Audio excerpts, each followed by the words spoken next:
Bonjour, voici quelques petits trucs pour retenir les verbes forts du test numéro 3. Certains trucs, d'ailleurs à peu près tous, pourront être utiles sur les autres tests.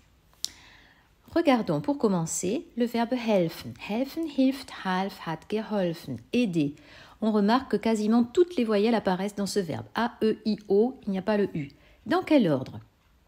A, E, I, O. C'est-à-dire colonne 3, 1, 2, 4. Tu pourrais t'apprendre ce code par cœur. 3, 1, 2, 4. A, E, I, O. Ligne numéro 2, kommen. Écoute bien, tu entends, ce n'est pas un O fermé, c'est un O ouvert. Bref, kommen. Pourquoi? Parce qu'il y a derrière deux consonnes. Ici, deux M. Présent, même chose. Kommt. O ouvert, donc deux M. Prétérit, par contre, comment est-il prononcé par les Allemands? Kam. Le A est long. Pourquoi? Car derrière, il n'y a qu'un seul M. Participe passé ist gekommen. On entend à nouveau le O ouvert. Il y a donc les deux M de l'infinitif. Traduction, venir. Là, évidemment, pour t'en souvenir, rapproche-le de l'anglais to come. Verbe suivant, lassen. Tu entends lassen. Le A est bref. Pourquoi? Car il y a deux S derrière. Il veut dire laisser. Il est facile, en comparant les mots, de les retenir. Il est quasiment transparent. Écoute bien le présent. Lässt. On entend une voyelle brève, car derrière, il y a deux S. Et on entend que le A est devenu E, donc il y a un umlaut. Le prétérit, par contre, ließ. On entend que ce I est long. Comment écrit-on un I long en allemand? On le fait suivre d'un E. IE, c'est un I long. Et connais-tu cette règle d'écriture, d'orthographe bien pratique, sans exception, qui dit que après les voyelles longues en allemand, le son S s'écrit avec un SZ. C'est pourquoi ließ s'écrit IE, SZ. Puis nous arrivons au participe passé, hat gelassen. À nouveau, le A est bref. Laufen. Tu entends AO, qui s'écrit A et OU, forcément.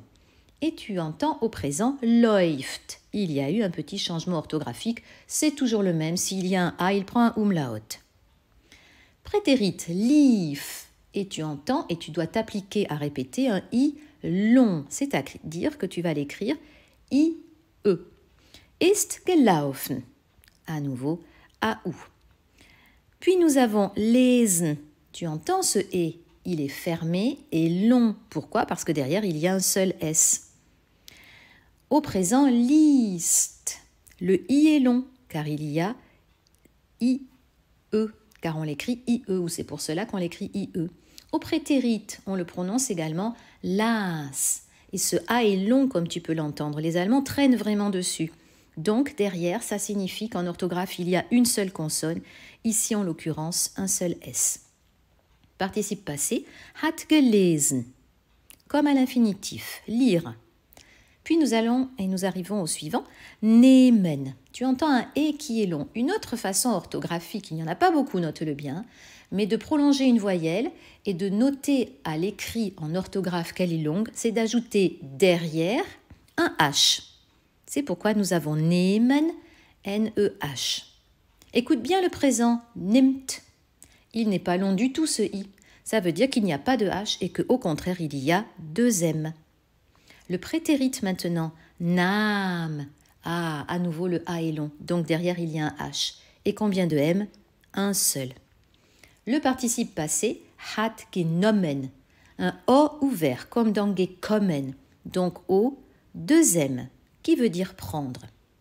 Le dernier de la liste, rufen. Le OU est long, ça ne va plus t'étonner puisqu'il y a un seul F derrière. Ruft, pas de changement, tant mieux pour nous. Prétérit, rief. À nouveau, ce son I qui est long et qui s'écrit IE. Hat gerufen, appeler. Voilà, dernier petit truc. Dans cette liste, tu as seulement deux verbes qui indiquent et qui expriment un déplacement, venir et courir. Kommen et laufen, c'est pourquoi, au parfait, on utilisera l'auxiliaire sein pour les conjuguer, alors que ce n'est pas le cas des autres, et c'est pourquoi que tous les autres sont conjugués au parfait avec l'auxiliaire haben. J'espère que tous ces petits trucs t'auront aidé. Je te souhaite bon courage, viel Mut und viel